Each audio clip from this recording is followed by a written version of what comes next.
Hello guys, in the previous video we already discussed the different kinds of secondary functions of bank.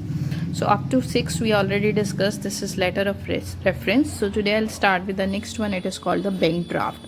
Bank draft is a financial instrument. It is a financial instrument कि when you need to transfer money from one place to another place with the help of banks you may send that money. Means for example अगर मुझे दिल्ली से बॉम्बे पैसे shift करने हैं या भेजने हैं किसी भी रीज़न से, तो बैंक ड्राफ्ट बनवा कर मैं बैंक के थ्रू उस पैसे को एक प्लेस से दूसरे प्लेस तक सेंड कर सकती हूँ. Bank will charge some commission for such kind of drafts. They will do that kind of transaction by charging some commissions. So bank draft is this kind of draft is issued by bank when we want to transfer money from one place to another place within the country. This is called the bank draft. With the help of this bank draft, an individual or any firm can transfer money from one place to another place. The next one, we have the features of this draft. Through bank draft, money can be remitted or transferred from one place to another place. They will charge some commission for their services. It is less risky procedure when you need to transfer money with this bank draft. Next we have banker's check or pay order. This is similar to bank draft. In bank draft we will send money from one place to another place within the country, and this banker check is similar to bank draft. As I said कि when you want to send money within your local area from one place to another place, you will use this banker check facility. So with the help of this banker check facility, you may send money from one place to another place by using local bank draft. This is called the banker's checks. It will charge again some amount of commission which is cheaper than the bank draft. So this is called the banker's checks or pay order. Some features of this banker checks. It is similar to bank draft. It is payable within the town. The bank will charge some commission, and again it is not risky in case of dishonor. Dishonor मतलब कि अगर किसी भी person के account में पैसा नहीं होता तो आपका जो चेक होता है वो बाउंस हो जाता है. तो इस तरह का यहाँ पे प्रॉब्लम राइज नहीं होता, क्योंकि जितने का भी ड्राफ्ट है डेफिनेटली उतने पैसा आपको पहले ही पे करना पड़ता है. Next we have journal utility services of banks. In this, banks will provide locker facility to the customer. You are very aware about this locker facility कि banks में lockers होते हैं where you will deposit your some important documents or maybe some gold or ornaments or anything. Traveler checks. When we want to travel from one place to another place, bank will issue some kind of traveler checks to the customers. Business information and statistics. Information regarding the data of financial market can also be provided by the banks. Next we have the third, electronic banking services or e-banking. These are the electronic fund transfers transactions कि with the help of computerized internet you may transfer या send your money from one place to another place by using this banking system. This kind of facility is very famous. अगर हम आज की बात करें, आज के वर्ड में e-banking या electronic banking services बहुत ज़्यादा famous है. So we will discuss such kind of facility. The first one is electronic fund transfer. When you want to transfer money from one account to another account, this is called the electronic fund transfer. There are different kinds of example of this. The first is direct credit. कि जब आपके account में directly credit किया जाता है, like suppose मेरा bank में account है, स्कूल से मुझे सैलरी मिलती है या कुछ भी इंसेंटिव मिलता है, तो वो डायरेक्ट जब मेरे अकाउंट में क्रेडिट होता है, this is called the credit. Means एक इंडिविजुअल को जो इनकम्स होती हैं उसके अकाउंट में क्रेडिट की जाती हैं. Direct debits, when you are paying some amount of loan installments या any other kind of expense with the help of bank, तो आपके बैंक के अकाउंट को डेबिट किया जाता है. This is called the direct debit. This can be made for making different kinds of payments. This kind of electronic fund transfer have some advantages कि payment on the due date can be possible.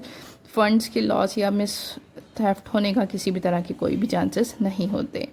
Next we have automatic teller machine. This is about the ATM. I know कि आप लोगों ने सभी ने ATM machine देखी है और आपको सबको पता भी है कि this is a kind of machine which is 24/7 available. You can withdraw money और deposit money at any time with the help of this ATM machine. So this is about the ATM. Next we have the debit card. A debit card is provided by a bank to its customer. The debit and credit card, different kinds of cards are there. Yeah, these are two cards, the debit one and the credit one. Debit और credit card में basic difference आपको clear कर देती हूँ. जो debit card है और credit card है दोनों बैंक इशू करता है.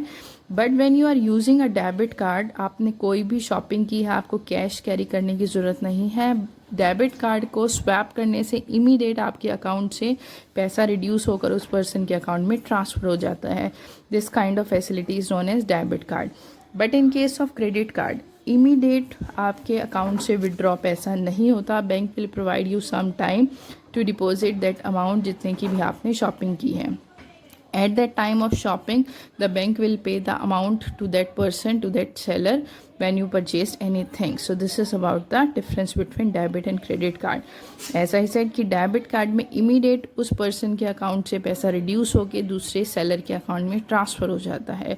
बट क्रेडिट कार्ड में सेलर के अकाउंट में पैसा ट्रांसफ़र होता है, बट कस्टमर के या पर्सन के परचेज़र के अकाउंट से रिड्यूस नहीं होता। Bank will pay that amount right now, and after some time period bank will collect that amount from that customer. So this is about the credit and debit card. Next we have tele banking. Tele banking is telephone banking. With the help of your telephone you may know the information about your account कि कितना उसमें balance बचा है, कितनी उसकी transaction हुई है. That is about the tele banking. Next we have the core banking.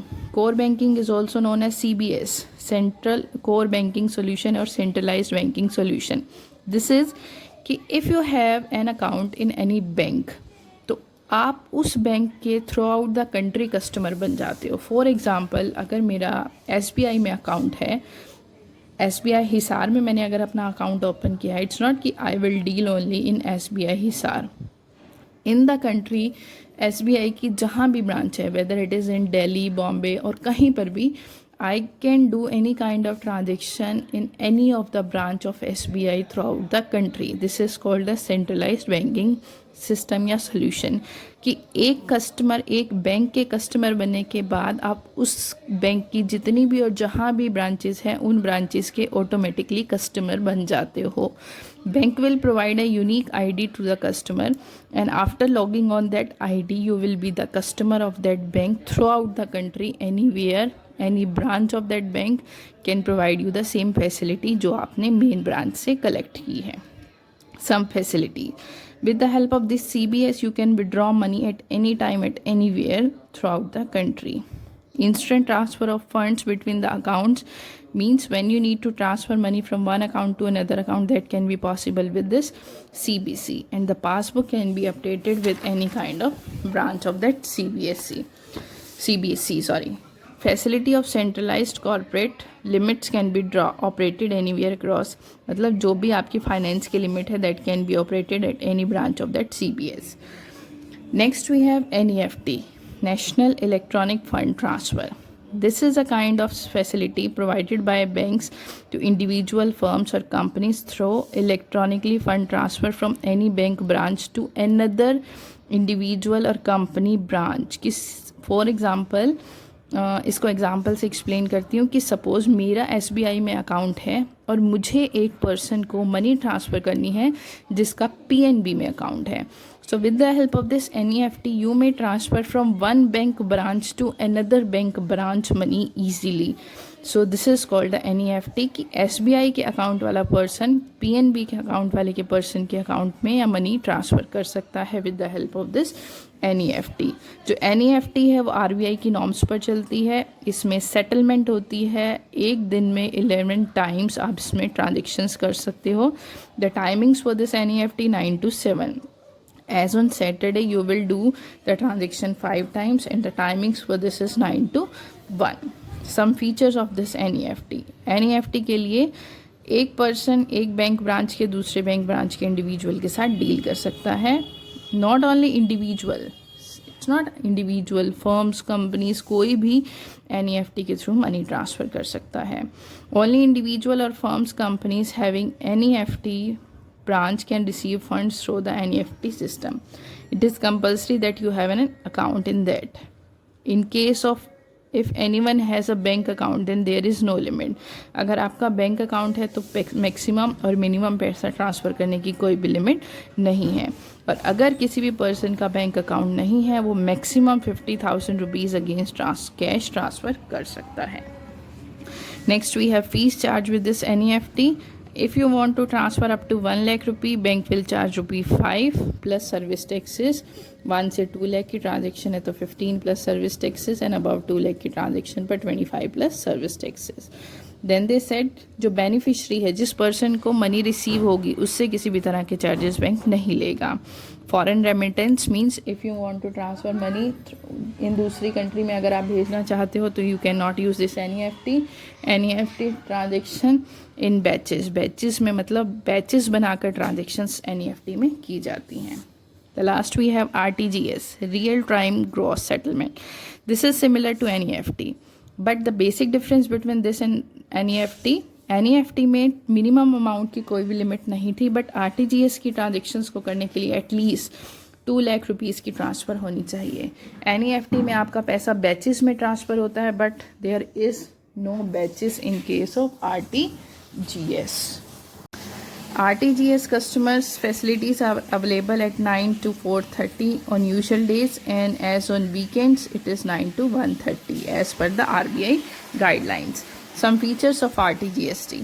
All the bank branches in India are not providing RTGST facilities. सिर्फ CBSE बैंक ही इस तरह की फैसिलिटी आपको प्रोवाइड करती हैं. RTGS की ट्रांजेक्शन्स के लिए आपको वेट नहीं करना पड़ता, इसमें कोई भी बैचेस नहीं है, इसमें बहुत फास्टली पैसा एक पर्सन से दूसरे अकाउंट में ट्रांसफ़र हो जाता है. Here within the 2 hours you will receive fund for the transfer of message. Fee for the RTGS varies from banks to bank. It depends on the kind of bank कि वो कितनी fees के लिए charge करता है. As I said, the minimum amount for RTGS is rupee 2 lakh. 2 lakh से नीचे की ट्रांजेक्शन्स आप NEFT के थ्रू करोगे, इससे ऊपर की आप RTGS के थ्रू कर सकते हो. The next about the digital payments. That topic we will discuss in the next video. This is about the types of digital transactions we are using a day. कि आप लोगों को आई थिंक सबको पता होगा हम कौन कौन सी Paytm, QR कोड ये सब यूज़ करते हैं. That I will discuss in the next video. Up to that take care and good bye.